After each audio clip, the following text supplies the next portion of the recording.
Welcome to The Explainer. We're going to do something a little different today. We're going to break down just one day in the world of tech.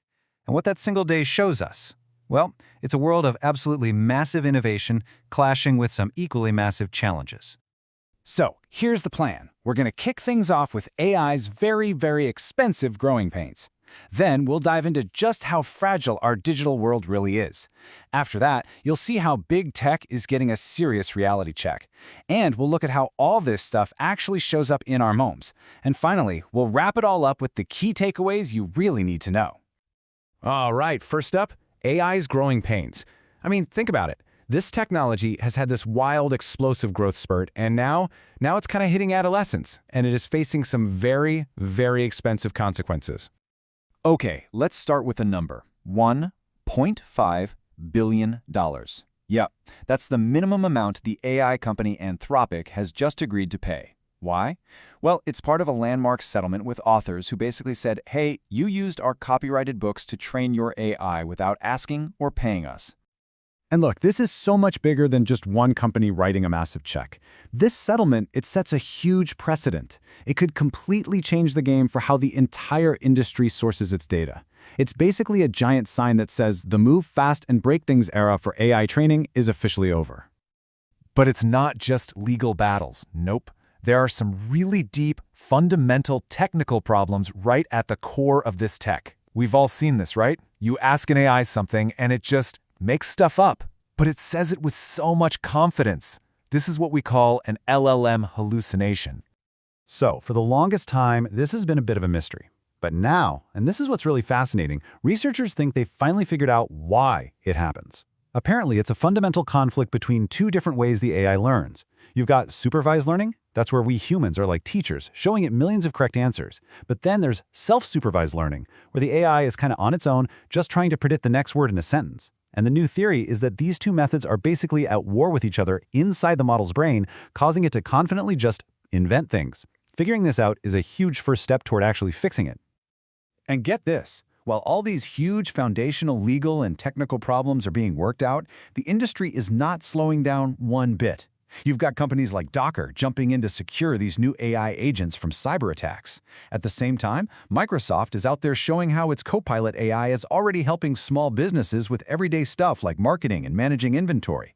So yeah, the train has left the station and it is not stopping. Okay, let's shift gears. Now we're going to look at just how fragile our digital world is. I'm talking about the very infrastructure we all take for granted every single day. And it's facing some new and honestly pretty disturbing threats. So it makes you ask a really important question. Just how personal can a cyber attack get?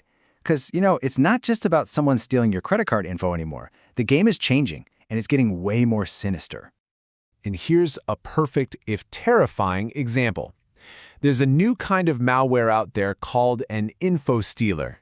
It's not just trying to steal your passwords. No, it's designed specifically for blackmail. It watches your browser, and if it sees you're looking at, well, not safe for work content, it secretly turns on your webcam and takes a picture. It is a chilling, nasty escalation. And these threats aren't just aimed at individuals. They're hitting us at a societal level, too. A recent analysis looked at a platform like X, and what it found is that it's become this perfect storm for spreading dangerous misinformation, especially during big breaking news events. It's a mix of how the algorithm works, recent policy changes. The whole thing is just a recipe for chaos. And here's something we all forget. The cloud isn't some magical thing floating in the sky. It's real, physical stuff. It's literally bundles of fiber optic cables running under our feet. And as a recent incident in the San Francisco Bay Area showed, those cables can be deliberately cut. It's a pretty stark reminder of just how physically vulnerable our very online world actually is. Meanwhile, governments are paying attention to all of this, and they're responding. In a really symbolic move, the Pentagon just completely rebranded its online presence. It used to be defense.gov. Now, it's war.gov. That's a pretty direct message, signaling a whole new posture for a new era. All right, let's pivot again, this time to the corporate world of big tech. Because behind all the bold promises and trillion-dollar valuations, we're starting to get a peek behind the curtain. And what we're seeing is a big dose of reality and a lot of human uncertainty. Okay, perfect example, Tesla. You see that first bar? That's Elon Musk's public goal. He talks about making 20 million cars a year. Huge number. But then, look at the second bar. That's from a new pay proposal from his own board of directors. And the production targets in there, they are a tiny fraction of that public goal. That, right there, is a massive reality check happening behind closed doors. And then there's this. A hot mic caught a really rare unscripted moment with Mark Zuckerberg. He was talking to Donald Trump about AI spending, and he was overheard admitting, "I wasn't sure how much to promise."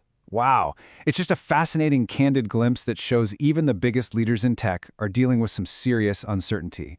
And this reality check isn't just for the big guys. It's hitting the ambitious startups too. Take this electric aviation company. They're in the middle of a big leadership shakeup, and they're struggling just to get their test plane in the air. It really goes to show you, the gap between a grand vision and making it a reality can be absolutely immense. Okay, so we've been talking about all these huge, high-level trends, legal battles, infrastructure, corporate drama. But what does any of it actually mean for us? How is it showing up in the products and software we actually use every day? Let's take a look. So on one hand, you have some seriously sophisticated tech coming into our homes. Dyson just showed off a new robot. And it's not just a vacuum. This thing uses advanced sensors to actively hunt for messes, like specific stains on your floor, and then it goes over and literally scrubs them away. Pretty wild. But then, on the complete other end of the tech spectrum, you have this. Pure, simple, nostalgic fun. A new interactive Pokeball is coming out, and it's basically a Tamagotchi, a little virtual pet, but with a Pokemon inside. It's just a great example of the incredible range of technology that's shaping our lives, from something super practical to something that's just fun. But here's a crucial reminder. For any of this cool tech to actually succeed on a global scale, the little things, the human things, matter a lot. The super hyped game Silksong is getting absolutely hammered with negative reviews in China. And it's not the gameplay. It's because the translation is terrible. It just proves that you can have the most innovative product in the world, but if you mess up the human element, it can all fall apart. Okay, so we've just looked at a ton of stuff from just a single 24-hour period. So what's the big picture here? What are the key themes we should really be pulling from this snapshot of the tech world? All right, let's connect the dots. First, for AI, the party's over. The era of just taking data without consequences is ending, and accountability is the new name of the game. Second, our digital lives are fragile. We're vulnerable to everything from deeply personal blackmail to someone literally cutting a cable in the ground. Third, there's the human factor. Behind the bold PR statements of big tech, there are real people with real uncertainties and limits. And finally, all these big trends are landing right in our living rooms, as tangible products that can be both incredibly helpful and a total failure if the simple human details are ignored. And all of this really leaves us with one big, final thought to chew on. Technology is getting exponentially more powerful and way more personal every single day. So the real question is this: how do we make sure our own wisdom, our ethics, our ability to manage all this keeps up with the incredible power of our own inventions?